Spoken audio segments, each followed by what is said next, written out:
I'm 220 kilos, just about. I work full-time. I live in an ordinary house. I drive an ordinary car.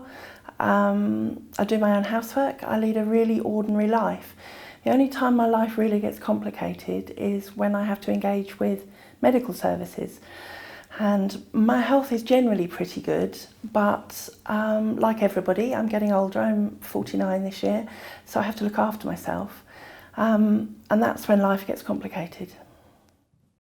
I went to my GP first, who did a couple of tests, and then he sent me straight to the hospital, and I was admitted and I was put on a trolley before I was taken up to the ward.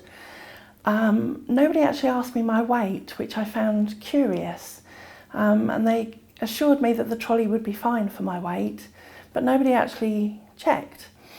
I was on the trolley for quite a long time, for about 16 hours in the end, while they tried to find a bariatric bed for me. And that was quite stressful. The trolley I was on was great as a trolley, but it's not something you can get a proper night's rest on. And I was increasingly uncomfortable, and I was worried, knowing a little bit about the subject, that I might get a pressure sore. But I had to complain quite vigorously before I got the bed. And I was pretty ill, so that's kind of a hard thing to do, to fight to get the right equipment when you're feeling that ill. Once I was on the ward, life was a little bit easier, and the staff were really great and friendly and helpful, but nobody actually addressed my weight at any point, and I found that quite strange. I had a CT scan, and I asked the technician what the safe working load of the CT scanner was, and he said to me, "Oh, don't worry about it, you'll be fine."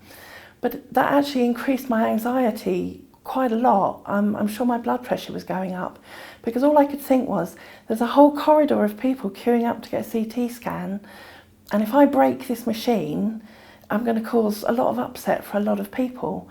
So I accept that people were trying to be sensitive in not addressing my weight, but it wasn't helping, and I would have been happier if they'd just been open about it, and if we could have happily and openly discussed the safe working limit of all the equipment.